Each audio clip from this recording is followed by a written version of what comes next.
سورہ سبا آیت نمبر 18. اعوذ باللہ السمیع العلیم من الشیطان الرجیم من حمزه ونفخه ونفثه. وجعلنا بينهم وبين القرى التي باركنا فيها قرى ظاهرة وقدرنا فيها السير سيروا فيها ليالي وأياما آمنين. فقالوا ربنا باعد بين أسفارنا وظلموا أنفسهم فجعلناهم أحاديث فمزقناهم كل ممزق إن في ذلك لآيات لكل صبار شكور. ولقد صدق عليهم إبليس ظنه فاتبعوه إلا فريقا من المؤمنين وما كان له عليهم من سلطان إلا لنعلم من يؤمن بالآخرة ممن هو منها في شك وربك على كل شيء حفيظ. وجعلنا وحکم الطور جعلنا ہم نے کر دیا بینہم ان کے درمیان وبین اور درمیان القرى بستیوں کے التی وہ بستیاں بارکنا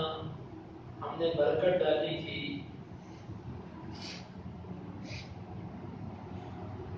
فیہا ان میں قرآن بستیاں ظاہرتاً ظاہر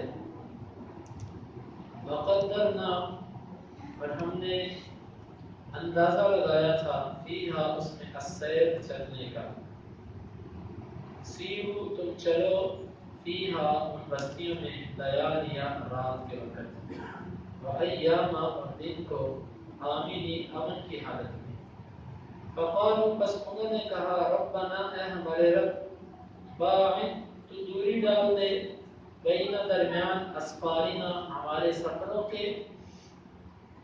وظلموا اور انہوں نے ظلم کیا انفسهم اپنے نفسوں پہ فجعلنا پسند نے کر دیا ان کو احادیث افسانے ومزقناهم اور ہم نے ٹکڑے ٹکڑے کر دیا ان کو کل ممزق ہر طرح ٹکڑے ٹکڑے کرنا. ان یقینا فی ذلک اس میں لآیات البتہ نشانیاں ہیں لکل ہر ایک صبار بہت صبر کرنے والے شکور بہت شکر کرنے والے. ولقد البتہ تحقیق صدق سچ کر دکھایا علیہم ان پر ابلیس نے ظنہ اپنے گمان فاتبعوه پس انہوں نے پیروی کی اس کی الا مگر فریقا ایک گروہ من المؤمنین مومنوں میں سے. وما کانا پر نہیں تھا لہو اس کے لیے اور نہیں ہے اس کے لیے علیہم ان بندوں پر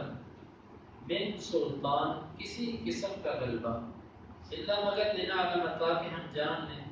من کون یؤمن ایمان لاتا ہے بالآخرت کی آخرت کے ساتھ من اس سے ہوا وہ منہا اس آخرت کے بارے میں فی کا مطلب میں شک ان شک وربک اور تیرا رب علا پر کل ہر ایک شیء چیز حفیظ نگہبان ہے.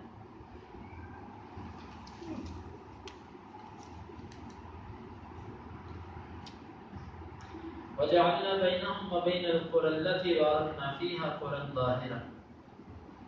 اور ہم نے کر دیا ان کے درمیان اور ان بستیوں کے درمیان جن میں برکت ڈالی تھی ہم نے ظاہر بستیاں نظر آنے والی بستیاں وقدرنا فیہا السیر اور ہم نے اندازہ لگایا اس میں چلنے کا سیروا فیہا لیالی و ایاما آمنین تم چلو اس میں رات اور دن امن کی حالت میں. فقالوا ربنا باعد بین اسفارنا انہوں نے کہا کہ ہمارے رب ہمارے سفروں میں دوری ڈال دے وظلموا انفسهم اور انہوں نے اپنی جانوں پہ ظلم کیا فجعلناهم احادیث بس ہم نے بنا دیا ان کو افسانہ ومزقناهم كل ممزق اور ہم نے ٹکڑے ٹکڑے کر دیا ان کو ہر طرح ٹکڑے ٹکڑے کرنا. ان فی ذلک لآیات لکل صبار شکور یقیناً اس میں نشانیاں ہیں ہر صبر کرنے والے اور شکر کرنے والے کے لیے۔ وَلَقَدْ صَدَّقَ عَلَيْهِمْ إِبْلِيسُ ظَنَّهُ، یقیناً سچ کر دکھایا ان پر ابلیس نے اپنا گمان، فَاتَّبَعُوهُ، پس انہوں نے ابلیس کی پیروی کی، إِلَّا فَرِيقًا مِنَ الْمُؤْمِنِينَ، مگر مومنوں میں سے ایک جماعت۔ وَمَا كَانَ لَهُ عَلَيْهِمْ مِنْ سُلْطَانٍ، اور نہیں ہے اس ابلیس کا ان بندوں پر کسی قسم کا غلبہ، إِلَّا لِنَعْلَمَ مَن يُؤْمِنُ بِالْآخِرَةِ، مگر صرف اس لیے کہ ہم جان لیں کون آخرت پہ یقین رکھتا ہے، ممن ان لوگوں میں سے، وَمِنْهَا فِي شَكٍّ، جو اس آخرت کے بارے میں شک میں ہیں، وَرَبُّكَ عَلَى كُلِّ شَيْءٍ حَفِيظٌ، اور تیرا رب ہر چیز پر نگہبان ہے۔ یہاں سے اللہ رب العزت نے ان کی مزید ناشکری کا ذکر فرمایا۔ ایک تو اللہ تعالیٰ نے ان کے اوپر بند کا عذاب بھیجا، جس کی وجہ سے وہ تباہ ہو گئے، ان کی بستیاں ختم ہو گئی، حتیٰ کہ یہ 10 جو اس کے بیٹے تھے ان میں سے 6 یمن میں چلے گئے اور 4 شام میں چلے گئے، اور پھر وہاں سے ان کی نسلیں یمن کے اندر جو 6 قبیلے تھے یہ وہاں سے پھر نکل گئے، پھر مختلف علاقوں میں پھیل گئے، ان میں جو رہا بھی وہ نقصان سے خالی نہ رہا، حتیٰ کہ عرب لوگوں کے اندر محاورہ یہ بن گیا کہ فلاں اس طرح بکھر گیا کہ جس طرح قوم سبا بکھری، یا جس طرح یمن کے رہنے والے بکھرے تھے، یہ ایک محاورہ بن گیا ان کے درمیان۔ اس طرح اللہ رب العزت نے ان کو بکھیر دیا، مختلف اطراف میں یہ نکل گئے، حتیٰ کہ جو مدینے کے اندر اوس اور خزرج تھے یہ بھی اسی سبا ہی کی نسل سے تھے، یہ یثرب میں آ کر آباد ہوئے۔ دوسری ناشکری ان کی یہ تھی، اللہ تعالیٰ نے ان کے اوپر ایک بہت بڑا احسان کیا، وہ احسان یہ تھا کہ یمن سے لے کر بابرکت بستیوں سے مراد شام کا علاقہ ہے، یمن سے لے کے شام تک کا جو علاقہ تھا اللہ تعالیٰ نے اس کو سارا شہروں میں بدل دیا۔ یہ جن راستوں پر سفر کرتے وہاں پر ان کو بستیاں دکھائی دیتی، یعنی کہ یہاں پر کھڑے ہیں، اب ان کی نظر جہاں پر ختم ہو رہی ہے وہاں پر ان کو ایک اور بستی نظر آ رہی ہے، وہاں پر ایک اور بستی، وہاں پر پہنچیں گے آگے ایک اور نظر آ جائے گی، آگے پہنچیں گے ایک اور نظر آ جائے گی۔ یوں شہری علاقے میں سفر کرنا اور جنگلات کے اندر سفر کرنا دونوں میں بڑا فرق ہے۔ اللہ تعالیٰ نے ان پر ایک احسان یہ کیا کہ ان کے راستوں کے اندر بستیاں آباد کر دی، اس کے فائدے یہ ہوتے تھے ان کو کہ ان کو ذاتیرہ ساتھ نہیں دینا پڑتا تھا، نہ کھانا اٹھانا پڑے نہ پانی اٹھانا پڑے، شہروں میں تو چل رہے ہیں سب کچھ وہیں سے ملتا ہے، جس طرح آج ہم سفر کرتے ہیں کوئی چیز ساتھ نہیں لے کے جاتے، بھائی روٹی کھانی ہے فلاں ہوٹل سے کھا لیں گے، بازار سے کھا لیں گے۔ ان پر اللہ تعالیٰ نے ایک احسان یہ کیا تھا کہ ان کی جو بستیاں تھی شام تک مسلسل بستیاں ایک بستی میں ٹھہرتے، دوسری میں ٹھہرتے، تیسری میں ٹھہرتے۔ دوسرا فائدہ ان کو یہ تھا کہ ان کو خوف کسی قسم کا نہیں ہوتا تھا، شہری علاقوں کے اندر چور ڈکیت اس طرح کے لوگ کم نہیں آتے ہیں، اجاڑ علاقے میں خوف زیادہ ہوتا ہے، تو اللہ تعالیٰ نے سارے علاقے ان کے لیے شہر بنا دیے تھے، یہ بھی ان کا خوف ختم ہو چکا تھا۔ اور ویسے بھی شہروں میں بندہ سفر کرے تو اس کا دل لگا رہتا ہے، کبھی کوئی بستی آ رہی ہے، کبھی کوئی شہر آ رہا ہے، کبھی کوئی شہر، بندہ دیکھتے دیکھتے اپنی منزل کو پہنچ جاتا ہے، اگر کسی جگہ پر کچھ بھی نہ ہو تو بندہ اکتا جاتا ہے۔ اسی لیے یہ کئی لوگ ایسی جگہوں پر سفر نہیں کرتے کہ جہاں پر کوئی ایسے مناظر نہیں ہوتے، لیکن صرف اس لیے وہ نہیں کرتے سفر کہ انہیں نظر کچھ نہیں آتا وہاں پر۔ تو اللہ رب العزت نے ان پر اتنا بڑا احسان کیا، اب دیکھیں ان کی عقل، تو یہ آگے سے کہنے لگے اے ہمارے رب، باعث بین اسفارنا، ہمارے سفروں کے درمیان تو دوریاں ڈال دے۔ اللہ تعالیٰ فرماتے ہیں ان کی بستیوں کو ہم نے اتنا پرامن بنایا تھا کہ دن رات یہ سفر کرتے ان کو مسئلہ ہی ہوئی، رات بھی چلو دن بھی چلو پرامن۔ انہوں نے کیا کہا، اللہ ہمارے سفروں میں دوری ڈال دے۔ اس کے مفسرین نے 2 سے 3 مطلب بیان کیے۔ ایک تو اس کا مطلب واضح ہے کہ اللہ رب العزت سے کہنے لگے اللہ یہ کیا سفر ہوا، تھوڑا سا سفر کرتے ہیں آگے بستی آ جاتی ہے، تھوڑا سا سفر کرتے ہیں، آگے جو ہے نا وہ کوئی شہر آ جاتا ہے، سفر ہو لمبے لمبے، نہ ہمیں کوئی بستی دکھائی دے، نہ وہاں پر کوئی جو ہے نا بندہ بشر نظر آئے، اور ہم کئی کئی مہینوں کی روٹیاں راشن ساتھ لے کر جائیں، پتہ لگے سفر کر رہے ہیں، یہ کیا ہوا؟ یہ یعنی کہ اللہ تعالیٰ نے نعمتیں عطا فرمائی، یہ ان نعمتوں کے بدلے میں اللہ تعالیٰ سے وہی پرانا ذہن مانگ رہے ہیں۔ جس طرح اللہ تعالیٰ نے بنی اسرائیل کو من و سلوہ دیا، انہوں نے آگے سے من سلوہ کی جگہ پہ وہی غلامی والی زندگی۔ اللہ یہ کیا من سلوہ؟ کچھ پیاز ہو، کچھ لہسن ہو، اور کچھ جو ہے نا وہ دال ہو، اس طرح کی چیزیں ہوں جو زمین سے نکلتی ہوں۔ من سلوہ کھانا بیٹھے فارغ، یہ بھی کوئی کام ہے؟ اس قوم نے بھی ایسا ہی کیا، جس طرح کہ آج ہمارے اس زمانے میں بھی نا کئی بزرگ، یہ جدید ترقی یافتہ دور ہے نا، تو وہ اللہ کا شکر نہیں ادا کرتے، وہ ماضی کو یاد کر کے کہیں گے، مثال کے طور پہ وہ یہ کہیں گے، ہم نے خود سنا یہ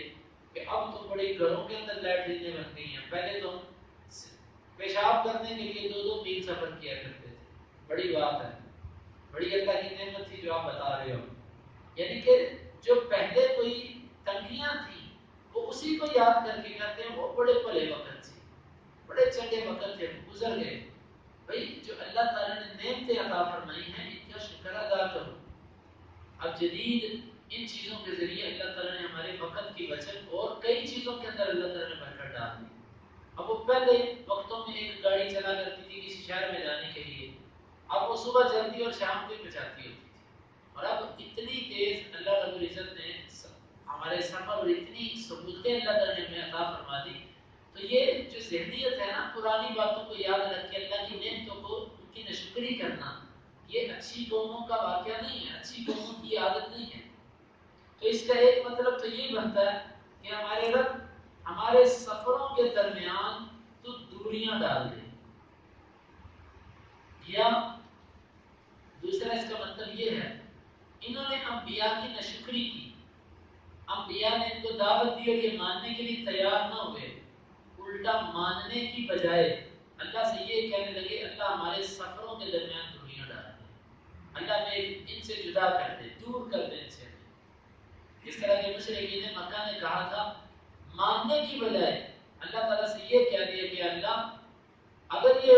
حق ہے تو پھر آسمان سے ہمارے اوپر پتھر برسا دے۔ اندازہ کیجیے کہ جب کسی انسان کی عقل بند ہوتی ہے تو پھر وہ ایسی باتیں کرتا ہے۔ اللہ رب العزت سے خود اپنے لیے آفت مانگتا ہے، یہ نہیں کہتا کہ اللہ مجھے ماننے کی توفیق عطا فرما، الٹا کہتا ہے اگر یہ سچا ہے تو مجھے تباہ کر دے۔ تو اللہ ہمارے سفروں میں دوریاں ڈال دے، اگر یہ نبی سچا ہے، یہ واقعی ٹھیک ہے تو پھر ہمیں اس کو جدا کر دے، یہ نہیں کہا کہ ماننے کی توفیق عطا فرما۔ اس معنی کو بعض مفسرین نے ترجیح دی ہے۔ تو وَظَلَمُوا أَنفُسَهُمْ، اللہ تعالیٰ فرماتے ہیں انہوں نے اپنی جانوں پہ ظلم کیا، خود اپنے اوپر بد دعا کی، خود اپنے لیے بری چیز مانگی۔ اپنے پر بد دعا نہیں کرنی چاہیے۔ کئی لوگ غصے میں آ کے اپنے آپ کو گالیاں دینا شروع کر دیتے ہیں، برا بھلا کہنا شروع کر دیتے ہیں، بد دعائیں دینا شروع کر دیتے ہیں، اس سے حدیث کے اندر منع آتا ہے۔ فَجَعَلْنَاهُمْ أَحَادِيثَ، اللہ تعالیٰ فرماتے ہیں ہم نے ان کو افسانے بنا دیا، بس جس طرح کی کسی چیز کا نام و نشان ختم ہو جائے، لوگوں میں صرف واقعات اور قصہ کہانی رہ جاتی ہے کہ کبھی کوئی چیز ہوا کرتی تھی، بس وہ اسی طرح قصے اور کہانیاں بن گئے کہ یہاں پر کسی وقت کے اندر یمن کے اندر 6 قبیلے آباد تھے، بہت بڑے بڑے قبیلے تھے، اور وہاں پر ایک بہت بڑا ان کا ڈیم تھا، اور ان کے بہت بڑے باغات تھے، اور ان کی شام تک مسلسل بستیاں تھیں، بس یہ پھر کہانیاں ہی بن گئی، ختم ہو گیا نام و نشان، تاریخ سے ان کا برقع پھٹ گیا، اور صرف واقعات رہ گئے، لوگ باتیں کرتے تھے کہ ایسا ہوا کرتا تھا۔ وَمَزَّقْنَاهُمْ كُلَّ مُمَزَّقٍ، اور ہم نے ان کو ٹکڑے ٹکڑے کر دیا، پوری طرح ٹکڑے ٹکڑے کر دیا، کوئی کہیں چلا گیا، کوئی کہیں چلا گیا، ان کی طاقت اور ان کی سلطنت اور ان کی معیشت وہ سب کی سب ختم ہو کے رہ گئی۔ إِنَّ فِي ذَلِكَ لَآيَاتٍ لِكُلِّ صَبَّارٍ شَكُورٍ، یقیناً اس میں نشانیاں بہت صبر کرنے والے اور شکر کرنے والے ہیں۔ جو اللہ کا شکر کرتا ہے، صبر کرتا ہے، اس میں اس کے لیے نشانی رکھی ہے اللہ رب العزت نے۔ کیا نشانی ہے؟ وہ اس کو دے کے عبرت پکڑے کہ اگر اللہ کی ناشکری کی کسی نعمت پر تو ایسے ہوگا، اور یقیناً اس میں ہمارے لیے بہت بڑا سبب ہے۔ کہ جب اللہ تعالیٰ ہمیں نعمتیں عطا فرمائے اور ہم اس کا شکر اگر ادا نہیں کریں گے تو پھر اللہ تعالیٰ ہم سے وہ نعمتیں چھینے گا بھی اور اللہ تعالیٰ پھر ہمیں نشانے عبرت بھی بنائے گا۔ جس حال کے اندر بھی انسان ہو اس کو اللہ کا شکر ادا کرنا چاہیے۔ سوچ سوچ کا فرق ہوتا ہے۔ ایک بندہ اللہ کی لاکھوں نعمتوں کے اوپر دو چار مصیبتوں کو غلبہ دے دیتا ہے کہ مجھے تو یہ بھی ہو گیا، وہ بھی ہو گیا، یہ بھی ہو گیا، تین چار باتیں اوپر کر دی۔ اور ایک انسان جو شکر گزار ہوتا ہے وہ لاکھوں نعمتوں کو یاد رکھتا ہے اور دو چار مصیبتوں کو سوچ کے کہتا ہے کوئی بات نہیں، اگر یہ آئی ہیں تو میرے مالک نے اتنے میرے پر احسان بھی تو فرمائے، ان کو کون یاد کرے گا؟ اس میں مشرکین مکہ کو بھی تربیت ہے کہ دیکھو تم پر اللہ تعالیٰ نے بڑے احسانات کیے تھے، جس طرح قوم سبا پر اللہ تعالیٰ نے کیے تھے، تم بھی ناشکری کر رہے ہو جس طرح قوم سبا نے کی، تو پھر یہ ذہن میں بٹھا لو کہ اس میں تمہارے لیے نشانی ہے، اگر تم نہ بدلے تو تمہیں بھی اللہ ایسے قصہ پائیدہ بنا دے گا جس طرح اس نے قوم سبا کے ساتھ کیا۔ چنانچہ ایسے ہی ہوا، یہ سردار ختم ہو گئے، آج ان کا نام و نشان تکنے باقی۔ وَلَقَدْ صَدَّقَ عَلَيْهِمْ إِبْلِيسُ ظَنَّهُ، اللہ تعالیٰ فرماتے ہیں یقیناً ان پر ابلیس نے اپنا گمان سچ کر دکھایا۔ جب آدم کو بنایا گیا تھا نا تو ابلیس نے یہ کہا تھا اللہ اگر تم نے مجھے اس پر مسلط کر دیا نا تو لَأَحْتَنِكَنَّ ذُرِّيَّتَهُ، اس کی اولاد کو میں جڑ سے اکھاڑ کے رکھ دوں گا، جڑوں سے نکال کے پھینک دوں گا اس کی اولاد کو، میں ایسا اس کے ساتھ سلوک کروں گا۔ اللہ تعالیٰ فرماتے ہیں وہ جو اس کا گمان تھا نا کہ میں آدم کی اولاد کے ساتھ ایسے ایسے کروں گا، اس نے سچ کر دیا۔ ایسے جرائم ان سے کروائے کہ جس سے وہ اللہ کے عذاب کے مستحق ہے۔ ابلیس نے اپنی بات سچی کر دی۔ فَاتَّبَعُوهُ، بس انہوں نے بدقسمتی سے اس کی پیروی کی، إِلَّا فَرِيقًا مِنَ الْمُؤْمِنِينَ، مگر مومنوں میں سے ایک گروہ تھا جس نے پیروی نہیں کی۔ معلوم ہوتا ہے کہ ان میں بھی کچھ نیک لوگ تھے جن کو اللہ تعالیٰ نے بچا لیا، وگرنہ ابلیس نے اپنی بات سچی کی اور انہوں نے ابلیس کی پیروی کی۔ وَمَا كَانَ لَهُ عَلَيْهِم مِّن سُلْطَانٍ، سوال پیدا ہوتا تھا کہ اللہ ابلیس کو تو نے پیدا کیا تو اس کو نہ ہی بناتا تاکہ نہ ہم اس کے پیچھے چلتے نہ گمراہ ہوتے۔ اللہ تعالیٰ فرماتے ہیں اس کو بنانے میں ہماری حکمت یہ ہے إِلَّا لِنَعْلَمَ مَن يُؤْمِنُ بِالْآخِرَةِ مِمَّنْ هُوَ مِنْهَا فِي شَكٍّ، ہم نے ابلیس کو اس لیے بنایا کہ ہم دیکھ لیں کہ شکی لوگوں میں سے مومن کون ہے اور شکی لوگوں میں سے شکی کون ہے اور مومن کون۔ ہم نے یہ ابلیس اس لیے پیدا کیا ہے کہ ہم اپنے اور بیگانے بندے کے اندر فرق کر سکیں، اپنے فرما بردار اور نافرمان کے درمیان فرق کر سکیں۔ ہم نے اس غرض کے لیے ابلیس بنایا۔ بھائیو سوچ لیجئے میں بھی اور آپ بھی کہ ابلیس اللہ تعالیٰ نے بنایا ہی ہمارے امتحان کے لیے، تو جب تک ہم اس ابلیس سے بچنے کی کوشش نہیں کرتے اس امتحان میں پاس نہیں ہو سکتے، اس امتحان میں ناکام اور فیل رہیں گے جب تک اس ابلیس سے بچنے کی کوشش نہیں کرتے۔ وَرَبُّكَ عَلَىٰ كُلِّ شَيْءٍ حَفِيظٌ، اور تیرا رب ہر چیز پر نگہبان ہے، ہر چیز کا محافظ ہے، ہر چیز کی حفاظت کرنے والا ہے۔ جو اپنے آپ کو اللہ کے سپرد کر دے اللہ تعالیٰ اس کی حفاظت کرتا ہے، جو اپنے نفس کو اللہ کے حوالے کر دے اللہ اس نفس کو پھر کبھی بھی ضائع نہیں کرتے۔ آخر میں یہ آیت ذکر کرنے کا مقصد ہی یہ ہے اللہ نے ابلیس کو پیدا تمہارے امتحان کے لیے کیا، لیکن تمہارے پاس اس سے بچنے کا ایک بہترین طریقہ یہ ہے کہ تم اپنے آپ کو اللہ کے سپرد کر دو، اللہ کے سپرد کر دو، معاملہ ختم۔ اللہ رب العزت سے دعا ہے کہ اللہ تعالیٰ ہمیں اپنی نعمتوں کی قدر کرنے کی توفیق عطا فرمائے۔ وَجَعَلْنَا بَيْنَهُمْ، اور ہم نے کر دیا ان کے درمیان، وَبَيْنَ الْقُرَى الَّتِي بَارَكْنَا فِيهَا، اور ان بستیوں کے درمیان جن میں ہم نے برکت ڈالی، قرى ظاہرہ، ظاہر بستیاں، وَقَدَّرْنَا فِيهَا السَّيْرَ، اور ہم نے مقرر کر اندازہ لگایا اس میں چلنے کا، سِيرُوا فِيهَا لَيَالِيَ وَأَيَّامًا، چلو اس میں دن اور رات، آمینین، امن کی حالت میں، فقال، بس انہوں نے کہا، ربنا، اے ہمارے رب، باعد، تو دوری ڈال دے، بین اسفارنا، ہمارے سفروں میں وظلموا انفسهم اور انہوں نے ظلم کیا اپنی جانوں پہ فجعلناهم احادیث بس ہم نے بنا دیا ان کو افسانے ومزقناهم كل ممزق اور ہم نے ٹکڑے ٹکڑے کر دیے ان کو مکمل ٹکڑے ٹکڑے کرنا ان فی ذلک بے شک اس میں آیات البتہ نشانیاں ہیں لیکن صبار شکور ہر صبر کرنے والے شکر کرنے والے کے لیے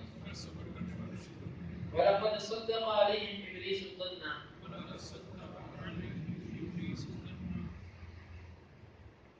اور یقیناً سچ کر دکھایا ان پر ابلیس نے اپنے گمان کو فَاتَّبَعُوهُ بس انہوں نے اس کی پیروی کی إِلَّا فَرِيقًا مِنَ الْمُؤْمِنِينَ مگر مومنوں میں سے ایک جماعت وَمَا كَانَ لَهُ عَلَيْهِمْ مِنْ سُلْطَانٍ اور نہیں ہے اس کے لیے ان بندوں پر کسی قسم کا غلبہ إِلَّا لِنَعْلَمَ مگر یہ کہ ہم جان لیں مَن يُؤْمِنُ بِالْآخِرَةِ کون ایمان رکھتا ہے آخرت پر ممن هو منها في شك اس سے جو اس کے بارے میں شک میں ہے وربك على كل شيء حفيظ اور تیرا رب ہر چیز پر محافظ ہے اللهم انفعنا بما علمتنا وعلمنا ما ينفعنا وزدنا علما اللهم اقسم لنا من خشيتك ما يحول بيننا وبين معاصيك ومن طاعتك ما تبلغنا به جنتك ومن اليقين ما تهون به علينا مصائب الدنيا متعنا اللهم بأسماعنا وأبصارنا وقوتنا أبدا ما أحييتنا واجعله الوارث منا واجعل ثأرنا على من ظلمنا ولا تجعل مصيبتنا في ديننا ولا تجعل الدنيا أكبر همنا ولا مبلغ علمنا ولا تسلط علينا من لا يرحمنا آخر دعوانا